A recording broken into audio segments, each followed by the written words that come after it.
Bharatiya Janata party उनके पुरखे हैं RSS के लोग। अगर आप पूछिए उनका इतिहास क्या है तो आरएसएस और भारतीय जनता पार्टी के अगर लोगों से आप पूछिए, बताओ अपने 5 पुरखों का नाम जिन्होंने इस देश के लिए अपनी शहादत दी है, तो भारतीय जनता पार्टी वाले नहीं बता पाएंगे। लेकिन अगर आप उनसे पूछो, बताओ आप ऐसे लोगों का नाम जो आजादी के आंदोलन में अंग्रेजों की दलाली करते थे, तो हजारों लोगों का नाम भाजपाई बता सकते हैं जो आरएसएस से जुड़े हुए थे, जो हिंदू महासभा से जुड़े।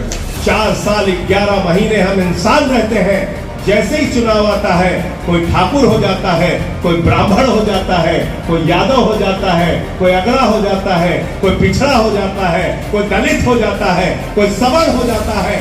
आइए मिलकर इन सब दीवारों को गिराएं और हम कहें कि इस बार का चुनाव काम के नाम पर होगा। दुनिया का एक मुल्क हमको बताओ जिसने उन्माद की राजनीति से तरक्की की हो। दुनिया का एक मुल्क बताओ जिसने हिंसा की राजनीति पे तरक्की की हो। दुनिया का एक मुल्क हमको बताओ जिसने दंगे और बवाल के नाम पर राजनीति को आगे बढ़ाया हो, देश को आगे बढ़ाया हो। दुनिया का एक मुल्क हमको बताओ जिसने आतंकवाद के नाम पर तरक्की की हो। अरे समान नागरिक कानून की बात तब करना मोदी जी जब गुजरात में बच्चे का अंगूठा काटना बंद हो जाए। समान नागरिक कानून की बात तब करना शिवराज सिंह जब तुम्हारे प्रदेश में शमशान में दलित को अपना अंतिम संस्कार करने की इजाजत दी जाए और एक नौजवान को घोड़ी पर चढ़ने की इजाजत दी जाए। भाजपा ने तब समान नागरिक कानून की बात करना जब एक आदिवासी युवक पर पेशाब करने की हिम्मत कोई न करे और उसका मन, उसका हृदय कांप जाए जब वो ऐसा सोचे।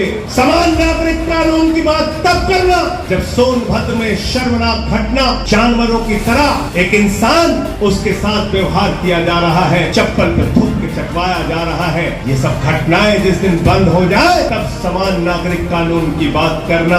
ये समान नागरिक कानून हिंदुस्तान के आदिवासियों का हक छीनने की कोशिश है। ये समान नागरिक कानून हिंदुस्तान के सिखों का हक छीनने की कोशिश है। ये समान नागरिक कानून के नाम पर नॉर्थ ईस्ट स्टेट के 371 के तहत मिले हुए अधिकारों को छीनने की कोशिश है।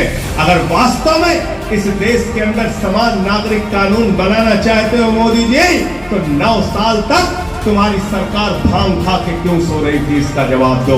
भारतीय जनता पार्टी को शिक्षा से मतलब नहीं, भारतीय जनता पार्टी को बिजली से मतलब नहीं, भारतीय जनता पार्टी को पानी से मतलब नहीं, भारतीय जनता पार्टी को रोजगार से मतलब नहीं, भारतीय जनता पार्टी को किसान के फसल के दाम से मतलब नहीं, भारतीय जनता पार्टी को काला धन लाने से मतलब नहीं, भारतीय जनता पार्टी को आपकी जिंदगी में खुशहाली लाने से मतलब नहीं।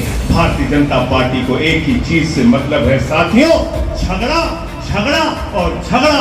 तो अगर आप उत्तर प्रदेश की राजनीति को जानते और समझते हैं तो एक बात यहाँ पर बैठा हुआ हर कार्यकर्ता स्वीकार करेगा कि हमारे प्रदेश की राजनीति जाति और धर्म के जाल में जकड़ी हुई है। आम आदमी पार्टी के कार्यकर्ता की सबसे बड़ी जिम्मेदारी है जाति और धर्म के जाल से आम आदमी को निकालना। क्योंकि अगर जाति के नाम पर वोट पड़ेगा तो आम आदमी पार्टी को वोट नहीं पड़ेगा, अगर धर्म के नाम पर वोट पड़ेगा तो आम आदमी पार्टी को वोट नहीं पड़ेगा, अगर काम के नाम पर वोट पड़ेगा तो सिर्फ और सिर्फ झाड़ू पर वोट पड़ेगा, आम आदमी पार्टी को वोट पड़ेगा।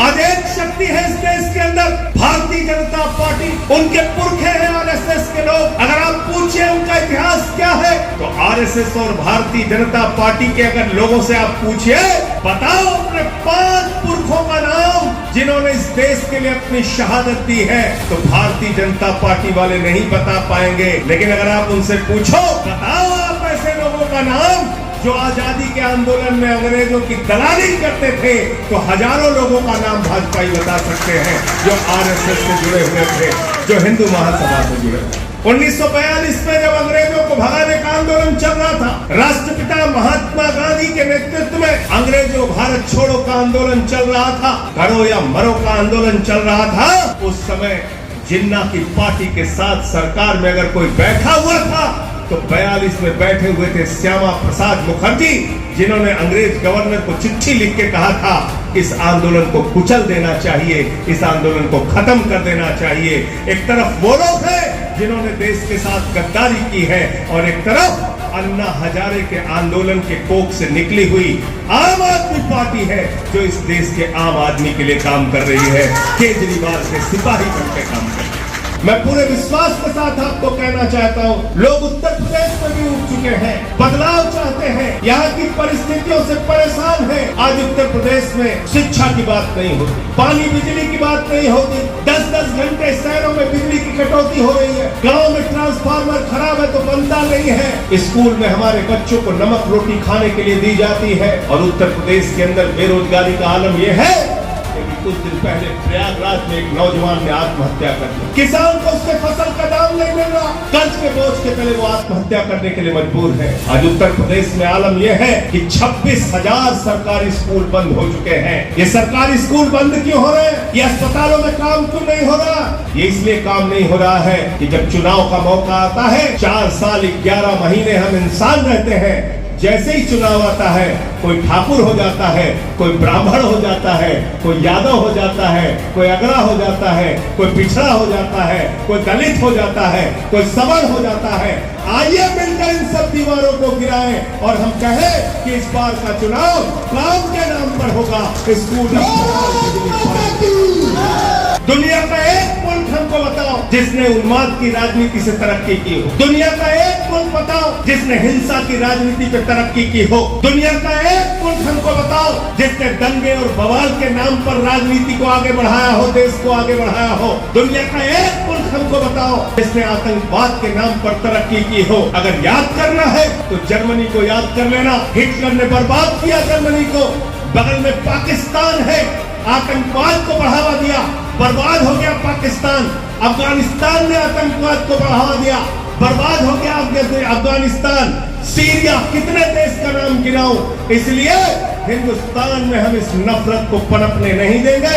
इस नफरत को कुचलने का काम भाईचारे से, हिंदू मुस्लिम की एकता के नाम से हमें करना है। मोदी जी परिवारवाद के खिलाफ बोलते हैं। परिवारवाद अच्छी चीज नहीं है, लेकिन नरेंद्र मोदी का पहले परिवार नियोजन का नारा था, हम दो हमारे दो। मोदी जी का नारा है, हम एक हमारे एक।